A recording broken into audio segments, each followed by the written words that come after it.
social interaction. I've heard hundreds of variations on this scenario from both women and men. When it comes to meeting people, everyone is doing what they think is right, what they have been told is right, and they're baffled as to why things keep going so wrong. I can see with clarity where just one step done differently could have resulted in a more satisfactory outcome. People come to me desperate to know how to produce results. They've been through the process multiple times. They've tried getting out there. They want to mingle, date, or find partners. But they have come to realize that something isn't working. The conclusion they draw is that they are bad at flirting. And then a helpful friend suggests the internet. Figuring nothing else is working, they give it a try. Because surely that will solve their problems. A vast arena where you can find people, whether you're a great flirt or not. Problem is, that isn't working either. In the last 10 years, there's been a huge upsurge in the use of online dating and dating apps. In 2007, Apple launched the first iPhone, allowing us to bring the entire digital world with us in our pockets, thereby kicking off an era of 24-hour connectivity.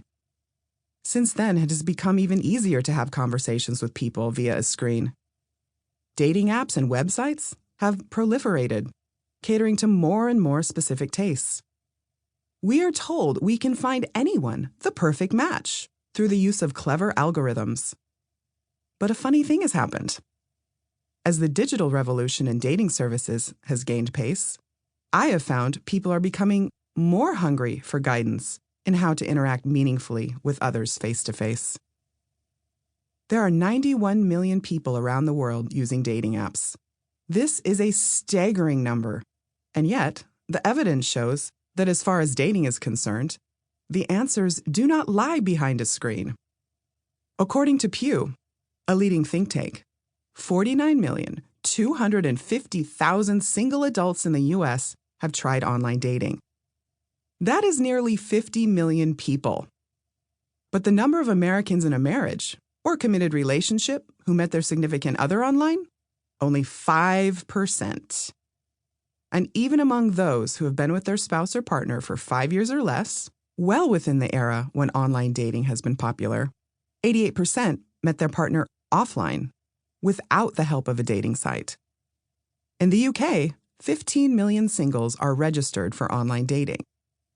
But a study surveying 18 to 35-year-olds, what you might think of as the digital generation, found that more than 80% of their respondents still met their partners in real-life situations through the traditional routes of friends, social situations, and work.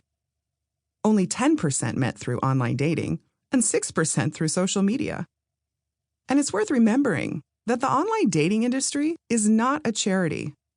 Its estimated worth is more than $2 billion globally, $300 million a year in the UK alone. The dating site business model relies on people not finding a match, therefore continuing to pay their subscription. Sounds a bit contradictory, doesn't it? And in fact, we already know all this in our hearts. In a study of Americans, only 20% believe online dating is a good way to meet a romantic partner, and even fewer, 15%, report having significant success with it. All of which begs the question, why are the other 80% still trying it? I'm too busy to date seems to be a popular reason for moving online. But the average internet dater spends 13.5 hours per week on their internet profile for only 1.5 hours of actual real-life FaceTime. This does not seem like an efficient use of time, even before you factor in how many real-life faces you have to sit in front of before you find one that you like, or that matches their profile pic. And, quite likely, you might have noticed all the time wasters. It's not your imagination. 33% of online daters, that's a third of them, have never actually gone on a date with someone they met through an online dating service. Looked at like that, what are we all doing out there? Far from the digital dating phenomenon doing away with the need to approach people in the real world, it seems that people need help more than ever. Humans are social animals, designed to form close relationships and communities.